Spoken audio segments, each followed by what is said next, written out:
یہ افسوس ہمارے دوستوں پہ بھی ہے، یہی افسوس ہمارے ان لوگوں پہ کہ آج کئی سال ہو چکے ہیں۔ کل ایک دوست تھے مجھے یہ کہنے لگے کہ عامر صاحب جب ہم اردو زبان کی بات کرتے ہیں تو آپ کا نام ذہن میں آتا ہے۔ میں نے کہا یار نہ تو میں پاکستان سب کا اسی طرح ہے، جس طرح میرا پاکستان ہے اسی طرح آپ کا پاکستان بھی ہے۔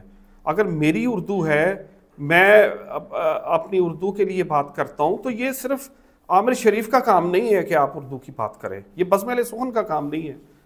یہاں پہ جتنی انجمن ہیں، جتنی بزم ہیں، ان کا کام ہے یہ اٹھنا۔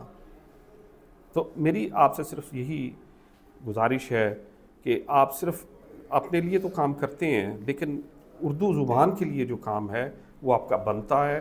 کم از کم ایک آرٹیکل، ایک چھوٹا سا آرٹیکل آپ مختلف گروپس میں، ہر بندے کے پاس 20-25 گروپس جو ہیں وہ اس کے موبائل میں پڑے ہیں، موجود ہیں، آپ وہاں پہ اردو کا ایک آرٹیکل اپنا لکھ کے تو اس میں ضرور اس کا اشتراک کریں، لوگوں کو بتائیں کہ اردو زبان جو ہے اس کی اہمیت، ہماری تعلیمی اہمیت کیا ہے، ہماری سرکاری طور پہ جو اہمیت کیا ہے۔